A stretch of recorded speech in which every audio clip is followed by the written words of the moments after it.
Professora Isabela e estou aqui para apresentar essa aula para vocês sobre teoria celular. Você sabe como as células surgiram? Fica aqui nessa aula que nós vamos conversar um pouquinho sobre isso. Então eu faço parte da Estude Mais Cursos, tá?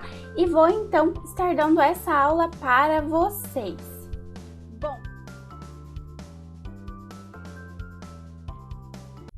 Bom, pessoal, então primeiramente, a gente tem que ver como que era antigamente. Nós temos que colocar essa evolução no molecular, tá?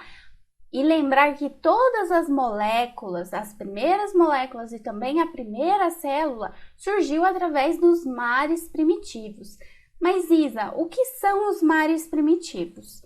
Os mares primitivos nada mais eram do que a atmosfera antigamente. Antigamente, a atmosfera ela apresentava amônia, metano, água, gás hidrogênio e gás carbônico. E essa atmosfera era atingida diariamente por várias tempestades solares e também as radiações ultravioleta, tá? E essas várias tempestades e essas radiações fizeram com que essas moléculas presentes na atmosfera primitiva se juntassem através de reações químicas.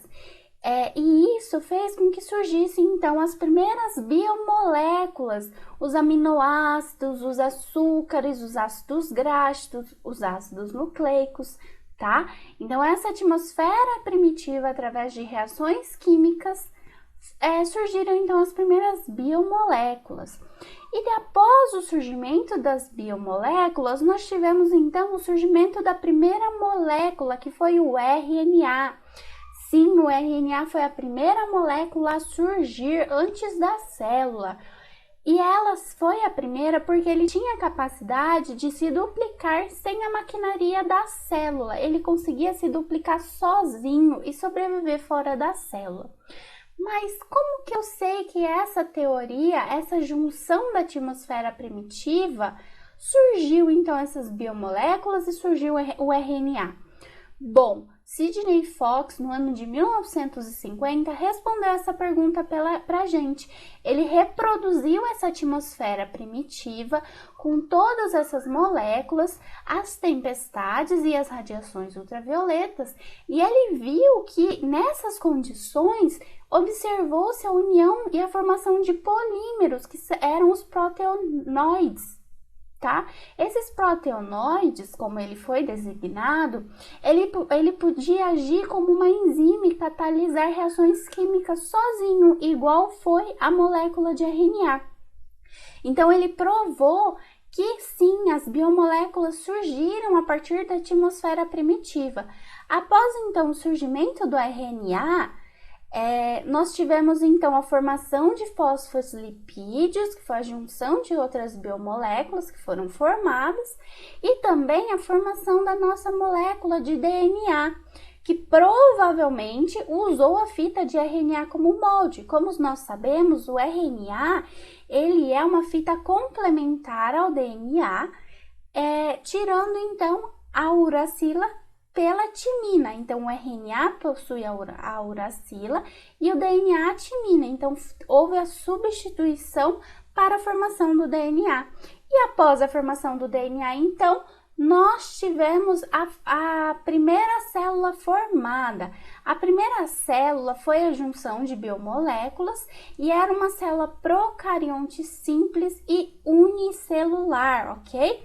Essas células, elas eram heterotróficas, ou seja, elas não produziam seu alimento e se alimentavam do carbono presente na atmosfera.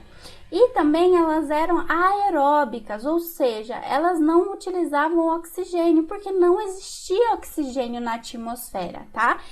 Isso foi um ponto positivo, porque permitiu que essas primeiras células, esses primeiros seres, essas biomoléculas, elas não fossem oxidadas pelo oxigênio, ok? Porém, então, essa célula ela surgiu há 3,5 bilhões de anos, tá?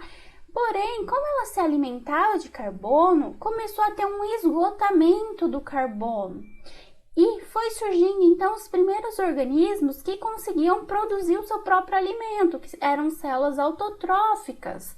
E elas utilizavam a luz solar para ter energia. E quando elas utilizavam a luz solar para ter energia, elas liberaram oxigênio na atmosfera. E isso mudou muito a nossa atmosfera. Por quê? Com o aumento de O2 na atmosfera, nós tivemos a formação da camada de ozônio, então nós tivemos proteção contra os raios UVs e também o surgimento das células aeróbicas, que são aquelas que utilizam o oxigênio, tá?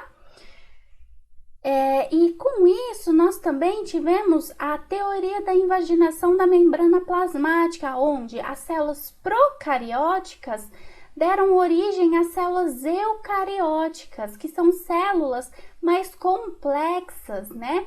E elas possuem, nós vamos ver nas próximas aulas a diferença entre as duas, mas basicamente as eucarióticas elas têm uma delimitação entre núcleo e citoplasma, e as procarióticas não. Então, a partir dessas células surgiram as células eucariontes, mas como? As células procarióticas, elas tiveram um aumento do seu tamanho da célula e a membrana plasmática presente aqui pelo lado de fora começou a invaginar dentro da célula. E isso fez com que tivesse essa separação do núcleo entre o citoplasma e também entre as organelas, deixando uma célula mais organizada e mais complexa. Mas e as mitocôndrias e os cloroplastos? Como que eles surgiram? Bom, essas organelas, elas eram células procariontes, que elas foram fagocitadas pelas células eucariontes, elas acabaram sobrevivendo, né, a essa tentativa de destruição e acabaram tendo uma relação de endossimbiose para produzir energia para essa célula. Então, essa teoria chama de teoria da endossimbiose, aonde essa célula foi fagocitada, né, a célula procariótica, que é a mitocôndria e o cloroplasto, e sobreviveu dentro da célula e até hoje tem essa relação de endossimbiose. Nós sabemos que os cloroplastos eles estão presentes nas plantas e as mitocôndrias presentes nas células animais. E as mitocôndrias é a fonte maior de energia das nossas células. Mas como que eu sei que essa teoria ela tem um embasamento, né? Ela é verdadeira? Bom, as mitocôndrias e os cloroplastos, eles possuem seu próprio material genético, igual às células procarióticas. Nenhuma outra organela presente nas nossas células animais possuem esse material genético próprio, ok? E também elas possuem duas membranas, o que seria as membranas das bactérias, né, as membranas internas, porque ó, se nós vermos aqui a mitocôndria, a gente tem essa membrana interna e uma membrana externa. A membrana interna seria a membrana dela, normalmente a membrana plasmática dela, antes dela ser fagocitada, que seria a da bactéria.